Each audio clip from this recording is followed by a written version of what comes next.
আসসালামু আলাইকুম বন্ধুরা, আশা করি সবাই ভালো আছেন। আমি আলহামদুলিল্লাহ। হঠাৎ করে জানুয়ারিতেই পড়ে গেল একটি মুসলমানের দাওয়াত। সেই আমার ফুফাতো বোনের ছেলের দাওয়াতটা পেয়ে কিন্তু আমি ভীষণ খুশি হয়েছি। যাই হোক, দেশে উঠে আসতে পারবো, ঘুরতে পারবো। যাই হোক, গেলাম সবাই ওইখানে। আগে গেলাম বাবার বাড়ির থেকে ভাই, ভাতিজা, ভাবি সবাই একসাথে আমরা গিয়েছি।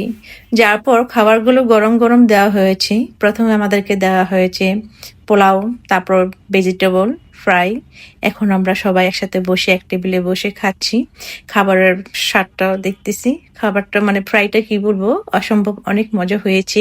যেহেতু গরম গরম, আর শীতে কিন্তু গরম গরম খাবার খেতে একটু ভালো লাগে, অনেক ভালো লাগে। মানে গরম পোলাও, গরম খাবার সবকিছুই। হাজবেন্ডকে জিজ্ঞেস করতেছিলাম তোমার কাছে কেমন লাগলো।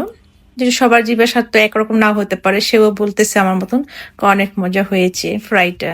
যাক, সবাই খাচ্ছি। তো এক পিস প্রথম নিয়েছি, ভালো লাগার পর আবার বললাম আরেক পিস দেওয়ার জন্য। আমি 2 পিস নিয়েছি। দেখতে পাচ্ছেন 2 পিস নিয়ে খাচ্ছি ফ্রাই, আর সাথে আছে ভেজিটেবল।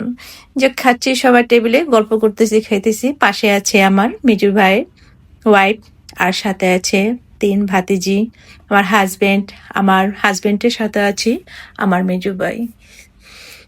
এখন আমরা, আর সাথে আছে মেজো চাচি, তারপর ফুফু, চাচতো ভাইয়ের ছেলে, সবাই একত্রে আমরা এক টেবিলে বসেছি। আমাদের 2টা টেবিল লাগছে, তো একটা টেবিলে নিবে না, আরো আছে অন্য টেবিলে বসছে।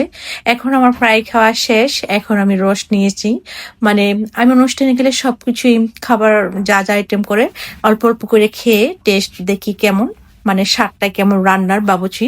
তো রোস্টের টেস্টটাও খুব ভালো হয়েছে। হাজবেন্ডকে জিজ্ঞেস করতেছি তোমার কাছে কেমন লাগলো, সে একমত, একই কথা বললো। তো আমাদের দেশে কিন্তু যাই হোক, রোস্ট, পোলাও, গরু গোস্ত, সবজি যাই করো, কিন্তু ডাল থাকবেই, মাসকলাই ডাল এটা থাকবেই। খাবারের শেষে গরুর গোস্ত দিয়ে মাসকলাই ডালটা না খেলে মনে হয় খাবারটা অপূর্ণ থেকে যায়।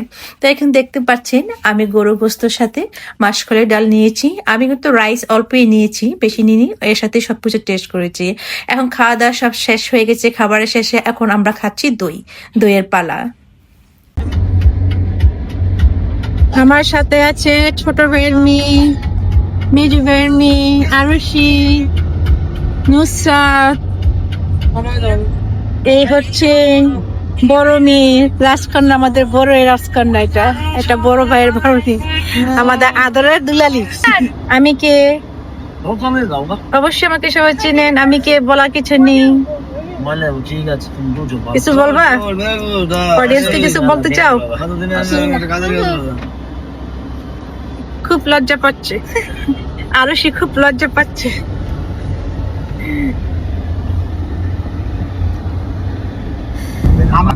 ঘটনা কিন্তু 5ই অগস্টের আগে পরে ঘটছে নাকি? কিছু বাইরে করছে।